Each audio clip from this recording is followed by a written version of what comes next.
അവരാണ് നമ്മുടെ മീനുകൾക്കെല്ലാം തീറ്റ കൊടുത്തിരിക്കുകയാണ്. അപ്പോൾ നമ്മുടെ ടാങ്കിൽ അത്യാവശ്യം ഗ്ലാസ്സിലെല്ലാം നല്ലപോലെ പായലുണ്ടായിരുന്നു.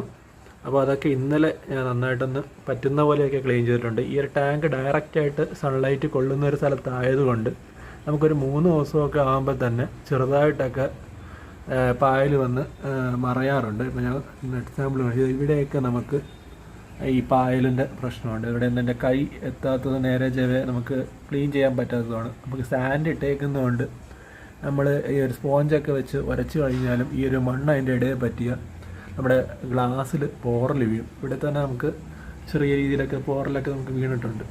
അപ്പോൾ അതുകൊണ്ട് നമുക്ക് ഒരുപാട് സ്ട്രെസ്സ് കൊടുക്കാനായിട്ട് പറ്റത്തില്ല.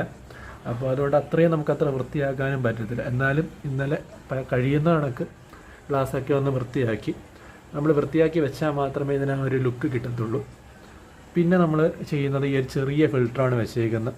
അപ്പോൾ ഈ ഒരു ചെറിയ ഫിൽറ്റർ വെച്ചേക്കുന്നതുകൊണ്ട് തന്നെ നമുക്കൊരു 3 ദിവസം കൂടുമ്പോഴൊക്കെ എടുത്ത് ക്ലീൻ ചെയ്യണം. എന്നിട്ട് തന്നെ നമ്മുടെ വെള്ളമൊക്കെ നല്ല ക്ലിയറായിട്ട് തന്നെ നമുക്ക് കിട്ടാറുണ്ട്. പിന്നെ ഇതിൽ ഉപയോഗിച്ചിരിക്കുന്നത് നമ്മുടെ അക്വേറിയത്തിന് യൂസ് ചെയ്യുന്ന ഫിൽറ്റർ. ഈ ലൈറ്റ് അല്ല, നമ്മുടെ സാധാ ട്യൂബ് ലൈറ്റാണ് യൂസ് ചെയ്തിട്ടുള്ളത്. നമുക്കിവിടെ ഞാൻ നേരത്തെ പറഞ്ഞ കണക്ക് തന്നെ ഡയറക്റ്റായിട്ട് സൺലൈറ്റ് അടിക്കുന്നതുകൊണ്ട് പ്ലാന്റ്സിനൊന്നും വേറെ പ്രശ്നമൊന്നുമില്ല, നന്നായിട്ട് വളരുന്നത്. പിന്നെ പറയാനായിട്ട് വന്ന ഈ ഒരു കബമ്പ എന്ന് പറയുന്ന പ്ലാന്റാണ്. അത്യാവശ്യം നല്ല ഭംഗിയുള്ള പ്ലാന്റാണ്. സാധാരണ നമുക്ക് സ്റ്റെം പ്ലാന്റ്സ് ഒന്നും നമുക്ക് ഇതേ കണക്ക് പെട്ടെന്ന് വളരാറില്ല. പക്ഷേ ഇതൊക്കെ ഒരാഴ്ച മുമ്പൊക്കെ നട്ടതാണ്.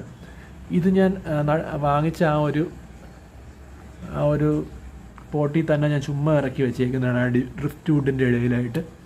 അപ്പോൾ അതൊക്കെ നന്നായിട്ട് പൊക്കം വെച്ചപ്പോൾ അവിടെ നിന്ന് തന്നെ ഞാൻ തന്നെ കട്ട് ചെയ്ത് ഇങ്ങോട്ടെടുത്ത് മാറ്റി നട്ട് വെച്ചേക്കുന്നതാണ്. അപ്പോൾ അതൊക്കെ നന്നായിട്ട് തന്നെ നമുക്ക് വളർന്ന് കയറുന്നുണ്ട്. പിന്നെ ഈ ഒരു മൂലയിലോട്ടാണ് സൺലൈറ്റ് കൂടുതലായിട്ട് വരുന്നത്. അപ്പോൾ അതുകൊണ്ട് അതിലോട്ട് നമുക്ക് ചെടികളെല്ലാം വളർന്ന് കയറുന്നതാണ്.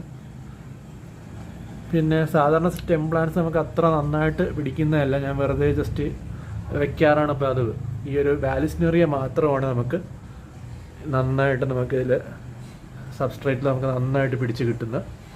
അപ്പോൾ അതുകൊണ്ട് തന്നെയാണ് ഇതിൽ ഗ്രീൻ വാട്ടർ വരാതെ, വെയിലടിച്ചിട്ട് ഗ്രീൻ വാട്ടർ വരാതെ നമുക്ക് ഇങ്ങനെ തന്നെ നിൽക്കുന്നത്. അപ്പോൾ ബാക്കി കൂടുതൽ ഡീറ്റെയിൽസ് നമുക്ക് വരും ദിവസങ്ങളിൽ പറയാം.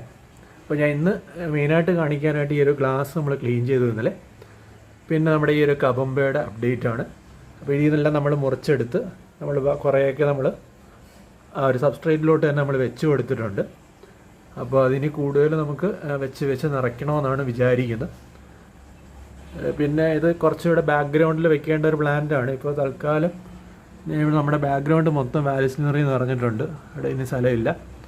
അപ്പോൾ അതൊന്നും കൂടെ നമുക്ക് ഒന്ന്